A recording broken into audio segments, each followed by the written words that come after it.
Welcome back to the channel, folks. We have had a lot of hot scandals recently in MLB world because MLB and the MLB Players Union they were doing decent. They were doing okay with the lockout. But yesterday we had things come out where MLBPA, the Players Association, didn't agree with MLB's federal mediator and they rejected it.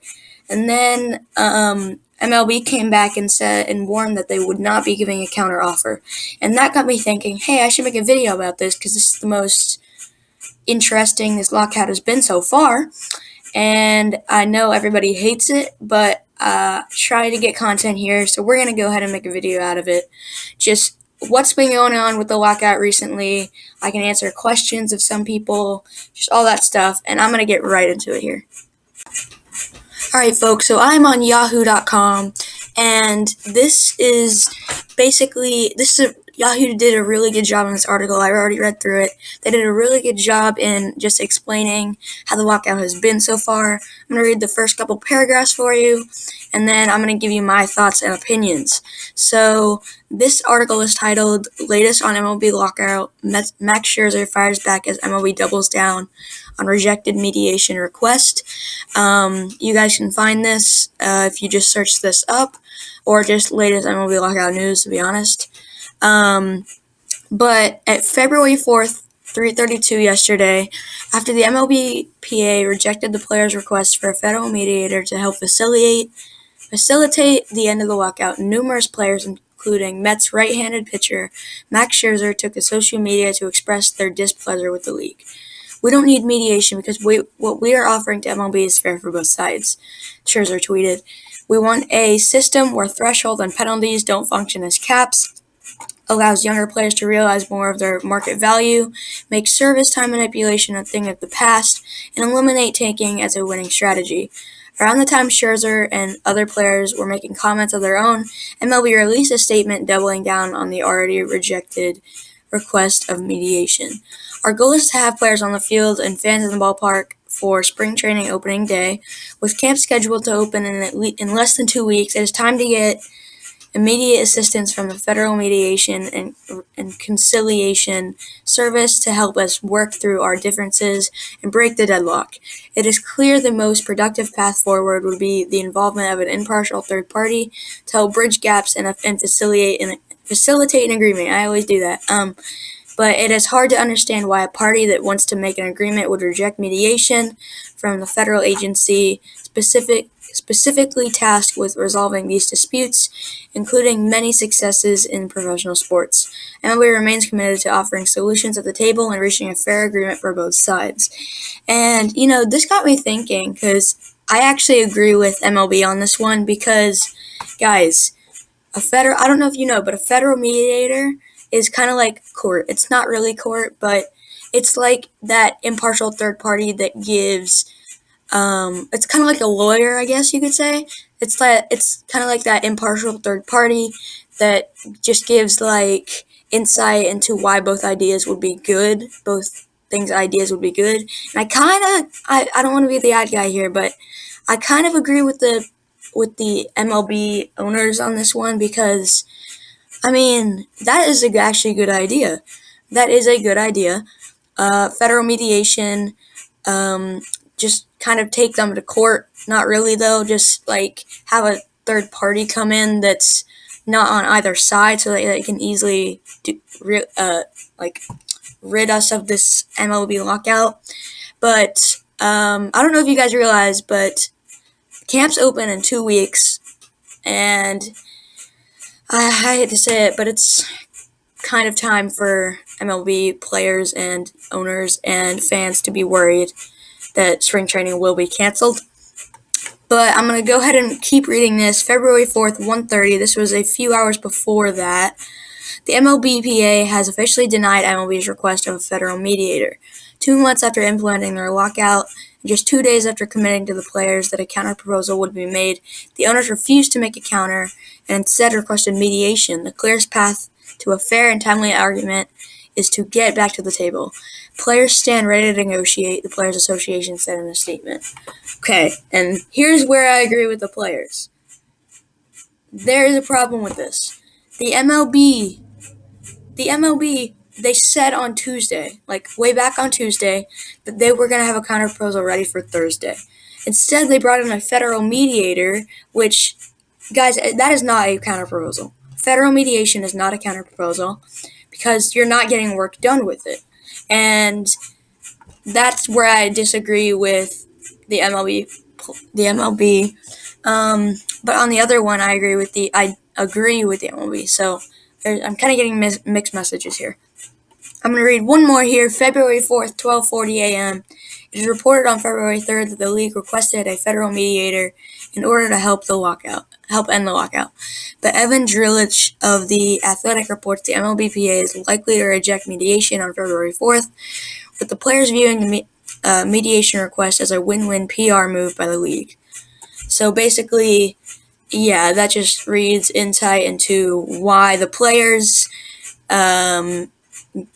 rejected the MLB federal mediator, and it's a lot to keep up with, but I don't know who I agree with, just to be honest. I mean, I was all on the player side earlier this season, but now that we have other details, I don't know. I don't know why.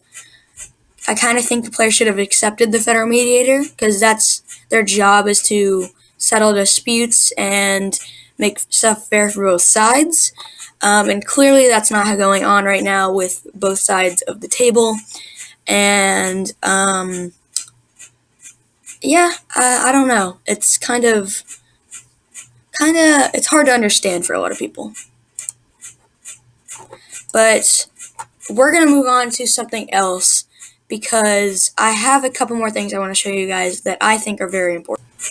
Guys, this is where we get to the juicy stuff, because in this article made by Marca, great thing. I always read their stuff because they're very good. In this article, the title is MLB Lockout. League warns players there will be no counteroffer. And that caught my eye because I knew they didn't make a counteroffer, but I wasn't aware that they were just not gonna.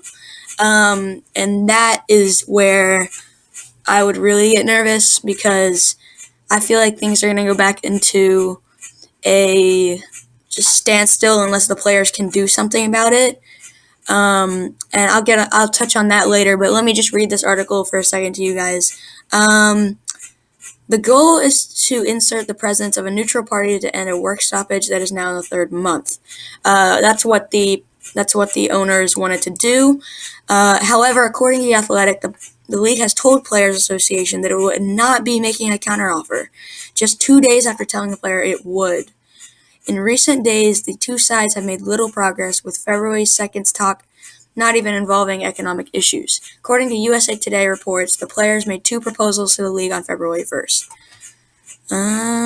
This information comes on the heels of reports that the league has requested the intervention of a federal mediator to assist in negotiations that must be approved by the MLB. That the move must be approved by the MLBPA. And this is the big sentence. Must be approved by MLBPA. I totally agree with that.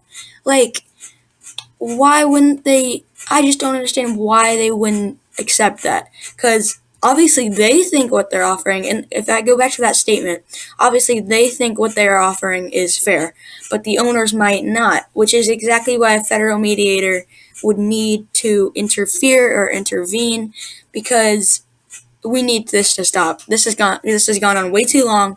3 months now.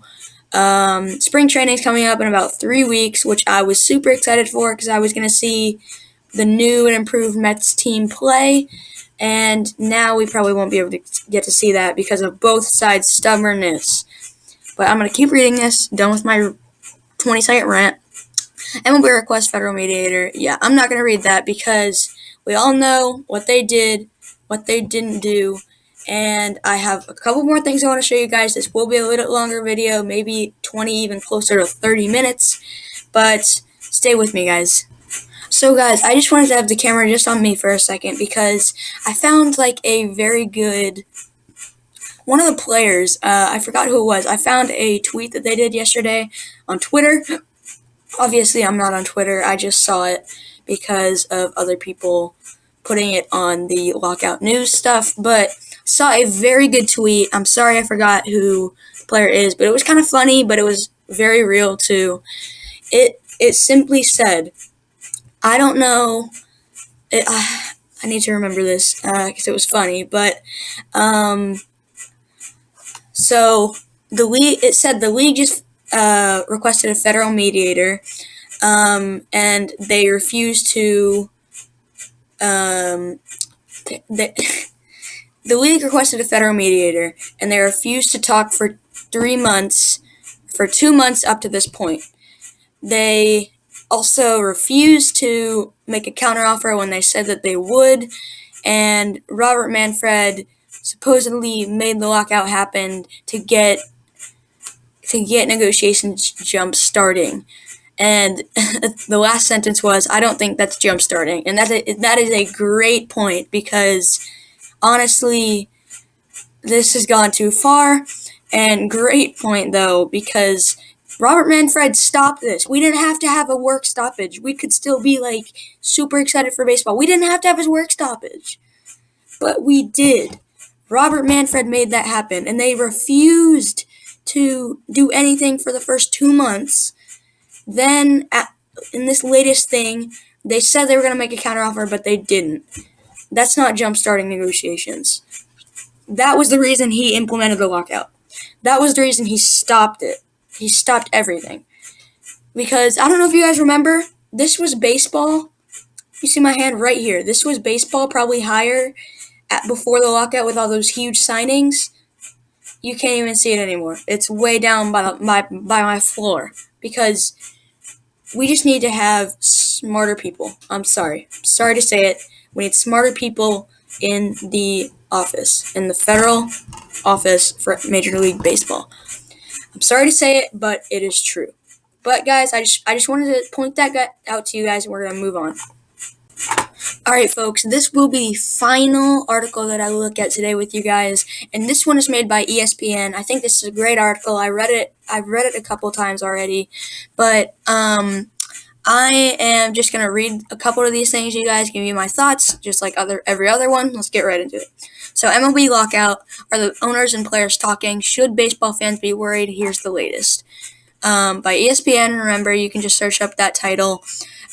This is Jeff Passan and Jesse Rogers. They made this, they are great baseball analysts and reporters. Almost 2 months after the MLB lockout began on December 2nd, it seemed very little progress had been made toward a new collective bargaining agreement. So what exactly is going on between the owners and players during baseball's work stoppage? Are the two sides moving any closer to a deal? And most importantly, when is it time to worry about the season of about the start of spring training and even 2022 MLB regular season? ESPN baseball experts Jeff Passan and Jesse Rogers tackle those questions and more. On January 25th, 2022 update, Major League Baseball indicated for the first time that it was to open to a pre-arbitration bonus during the labor meeting Tuesday with the MLB Players Association. But the sides remain far apart on how much should be distributed, according to sources familiar with the talks. Major League Baseball and the MLB Players Association plan to meet again Tuesday after a Monday bargaining session led to the first sliver of progress between the sides since the league locked the players out December 2nd, sources told ESPN. When did the two sides last meet? This was long ago. I'm not going to read that.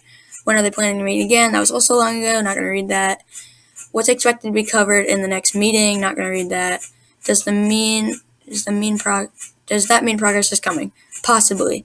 While this particular proposal from the union almost certainly will not lead directly to a deal, could potentially provide a path to one. The players' wide range of targets has left ownership wondering what the union truly wants from this deal, because it certainly cannot make gains in all areas with just one collective bargaining agreement. If the league can glean from this proposal what the players' priorities are, it could accelerate progress in negotiations. Otherwise, the negotiations are likely to wind up where they have been for months, going nowhere fast. How concerned should fans be at this point? On a scale of 1 to 10, I'm raising that because it's way further down the road now. Scale of 1 to 10, I'm going to put it at about like a 7. If MLB wants to start spring training in mid-February as planned, the sides need to have a deal by the end of the first week of the month at the latest, and that's 2 weeks from Monday. Neither side seems particularly aghast at starting spring training late, though, which buys more time. The real date for concern when the regular season becomes in peril is around March 1st. If there isn't a deal, then the possibility of games being pushed back or lost becomes real. If there isn't progress for the next few weeks, buckle up. And guys, that is where I'm going to end the video here. I'll do an outro, but I really hope you guys enjoyed these things. I haven't done this in a while, just reading articles to you guys, but I really hope you guys enjoyed it because I do too. But I'm going to do an outro right now. Well, folks, I really hope you guys enjoyed this longer video today because I spent a lot of time on this. I think like 30 minutes or something. I had to edit a couple of things out. But I really hope you guys enjoyed. Make sure to hit that like button. Subscribe if you can. If you have some extra time, do that. Yeah. But I'll see you guys later. Be nice to everybody you meet. Do good things. See you guys later. Bye.